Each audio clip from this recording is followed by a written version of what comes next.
રાધે રાધે, જય શ્રી કૃષ્ણ. સ્વાગત છે દર્શક મિત્રો તમારું સોનલ ડિવાઇન ભક્તિ ચેનલ ઉપર. પવિત્ર પુરુષોત્તમ માસ જે છે હવે પૂર્ણાહુતિ તરફ જઈ રહ્યો છે, ત્યારે આજે આપણે શ્રવણ કરીશું અત્યંત પાવનકારી અધ્યાય 26મો. અત્યાર સુધી આપણે 25 અધ્યાય જોઈ ગયા છે. 25 અધ્યાયની સિરીઝ બનાવી દીધેલી છે અને આજે આપણે જોવાના છે 26મો અધ્યાય, વ્રત છોડવાની સાચી શાસ્ત્રોક્ત વિધિ શું છે. મિત્રો, આપણે આખો મહિનો જે પણ નિયમો પાડ્યા હોય, જેમ કે એકટાણું કર્યું હોય, મૌન વ્રત રાખ્યું હોય કે મીઠા વગરનું ભોજન લીધું હોય, જો વ્રત પૂરું થતાં તેને સાચી વિધિથી છોડવામાં ના આવે તો આખા મહિનાનું પુણ્ય નષ્ટ થઈ શકે છે.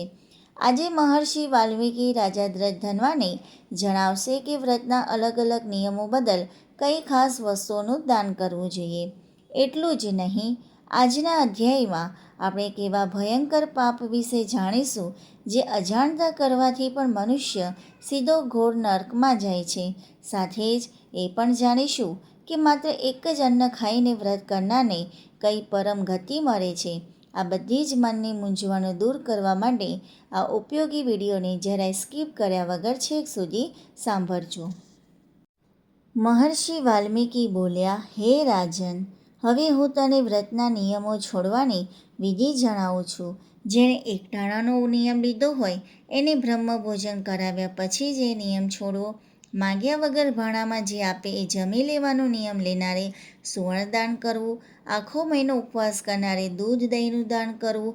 મૌન વ્રત પાળનારે ઘંટી અથવા તલનું દાન કરવું. નખ અને વાર વધારનારે દર્પણ. મીઠા વગરનું ભોજન કરનારે અને ધારણા પારણા કરનારે 8 કળશનું દાન કરવું.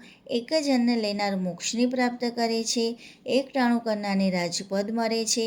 અડદ ન ખાનારના સર્વે પાપનો ક્ષય થાય છે અને એને વિષ્ણુલોકની પ્રાપ્તિ થાય છે. હે રાજન, આ માસમાં ઘાણી પીલાવવાથી ઘોર પાપ થાય છે. શુદ્ધ થતાં વદ 12 ઉપવાસ કરનારને દેવલોકની પ્રાપ્તિ થાય છે. હે રાજન, જે જીવ વ્રતના આવા નિયમ પાળીને વિધિપૂર્વક નિયમ છોડે અને પરમપદની પ્રાપ્તિ થાય છે. તો દર્શક મિત્રો, અહીંયા આપણે અધ્યાય 26નો પુસ્તકના પાના પ્રમાણે આપણે શ્રવણ કર્યું. હવે આપણે એનો સારાંશ જોઈએ તો અહીંયા પહેલું તો એ કીધું છે કે એકટાણું કરનાર હોય, બરાબર, કે એક ટાઈમ જમનાર હોય, એ માટે શું કરવું જોઈએ. તો જે ભક્તોએ આખો મહિનો એક સમય ભોજન કર્યું હોય, એનો નિયમ લઈને જે અધિક મહિનો કર્યો હોય, તો તેમને વ્રતના અંતે શું કરવું જોઈએ, બ્રાહ્મણ ભોજન એટલે કે બ્રાહ્મણોને ભોજન કરાવ્યા પછી જ પોતાનો નિયમ છોડવો જોઈએ અને આવા ભક્તોને રાજપદની પ્રાપ્તિ થાય છે. બીજું આપણે જોઈએ કે માગ્યા વગર જમનાર એટલે કે જે ભાણામાં આપમેળે જે આવી જાય તે જમી લેવાનો નિયમ હોય, તો એમને વિધિ પૂરી થતાં સુવર્ણદાન એટલે કે સોનાનું દાન કરવું જોઈએ. ત્રીજું આપણે જોઈએ કે આખો મહિનો ઉપવાસ કર્યો હોય એમના માટે કે શું હોય છે કે વ્રત છોડતી વખતે દૂધ અને દહીંનું દાન કરવું જોઈએ. ચોથા નંબરે આપણે જોઈએ કે મૌન વ્રત રાખ્યું હોય આખો મહિનો માટે, તો જેમને કથા દરમિયાન રાખ્યું હોય, આખો મહિનો મૌન પાડ્યું હોય, તેમને વ્રત પૂરું થતાં શું કરવું જોઈએ, ઘંટી અથવા તલનું દાન કરવું જોઈએ. નખવાર ન કાપવાનો નિયમ. જેમને આ પવિત્ર મહિનામાં વાળ કે નખ ન વધારવાનો નિયમ લીધો હોય, બરાબર, એટલે કે વાળ કે નખ કાપવાનો નહીં, મીન્સ કે તેમને અંતમાં શું કરવું જોઈએ, અરીસો દાનમાં આપવો જોઈએ. અલુણો વ્રત એટલે કે મીઠા વગરનું ભોજન કર્યું હોય, બરાબર, તો એમને શું કરવું જોઈએ, રસદાર વસ્તુ અથવા અન્નનું દાન કરવું જોઈએ. ધારણાપણા કરનાર માટે એટલે કે આ નિયમ રાખનારે શું કરવું જોઈએ કે 8 કળશનું દાન કરવું જોઈએ. એક જ અન્ન લેનાર માટે આખો મહિનો માત્ર એક જ ધાન્ય ખાઈને રહેનાર ભક્ત જે છે એને સીધી મોક્ષની પ્રાપ્તિ થાય છે. અને અડદના ખાનાર માટે એવું છે કે જેઓ આ મહિનામાં અડદ ખાવાનું છોડે છે તેમના સર્વ પાપોનો ક્ષય થાય છે અને વિષ્ણુલોકની પ્રાપ્તિ થાય છે.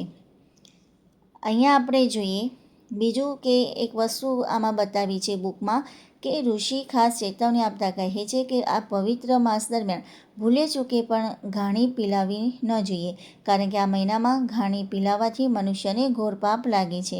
જ્યારે સુદ અને વદ 12ના દિવસે ઉપવાસ જેને કર્યો હોય એને પરમ દેવલોકની પ્રાપ્તિ થાય છે. તો તો શ્રોતા મિત્રો, અહીંયા અધ્યાય 26ના આધારે જે છે કે વ્રત કરો જેટલું મહત્ત્વનું છે એટલું જ મહત્ત્વનું વ્રતનું વિધિપૂર્વક પાળનું અને ઉદ્યાપન કરવાનું હોય છે. આપણે આપણી શક્તિ પ્રમાણે અહીંયા ભલે બધું આપણને કીધું છે કે આનું દાન કરો, આ દાન કરો, પણ અત્યારે આપણે આપણી શક્તિ અને લીધેલા નિયમ પ્રમાણે દાન ધર્મ અવશ્ય કરવું જોઈએ, જેથી વ્રત સંપૂર્ણ ફળદાયી બને છે. જે જીવ આવા પવિત્ર નિયમ પાળીને વિધિપૂર્વક નિયમ છોડે છે તેને અંતે પરમપદ અને વિષ્ણુલોકની પ્રાપ્તિ થાય છે. અહીંયાથી આપણે જોઈએ કે કયા પ્રકારના બોધપાઠ મળે છે રોજિંદા જીવન માટે. આપણે જોઈએ મોરલ ઓફ ધ સ્ટોરી. તો કોઈ પણ કાર્યની પૂર્ણાહુતિ પણ આદરપૂર્વક થવી જોઈએ. આપણે ઘણીવાર વ્રત કે સારું કામ શરૂ તો ઉત્સાહથી કરીએ છીએ, પણ અંતમાં આળસ કરી જઈએ છીએ. શાસ્ત્રો કહે છે કે કામની શરૂઆત જેટલી પવિત્ર હોય, જેટલી સારી હોય, તો એનો અંત પણ એટલો જ મર્યાદા અને વિધિપૂર્વક થવો જોઈએ. બીજું, દાન આપવાથી જ વ્રત પૂર્ણ થાય છે. વ્રત એ આપણા મન અને શરીરનું શુદ્ધિકરણ છે, પણ દાન એ આપણા ધનનું શુદ્ધિકરણ છે. જરૂરિયાતમંદોને કે બ્રાહ્મણોને પોતાની શક્તિ મુજબ આપ્યા વગર આપણી ભક્તિ અધૂરી રહે છે. તો શ્રોતા મિત્રો, આવતીકાલના આગલા વિડીયોમાં આપણે જોઈશું અધ્યાય 27મો, જેમાં વ્રતની અપૂર્ણતા બદલ કયા પ્રાયશ્ચિત કરવા તે જાણીશું. જો વિગત ગમી હોય, વિડીયો ગમ્યો હોય તો વિડીયોને લાઇક કરી ચેનલને સબસ્ક્રાઈબ કરજો અને કોમેન્ટમાં જય પુરુષોત્તમ પ્રભુ જરૂર લખજો. જય શ્રી કૃષ્ણ. રાધે રાધે.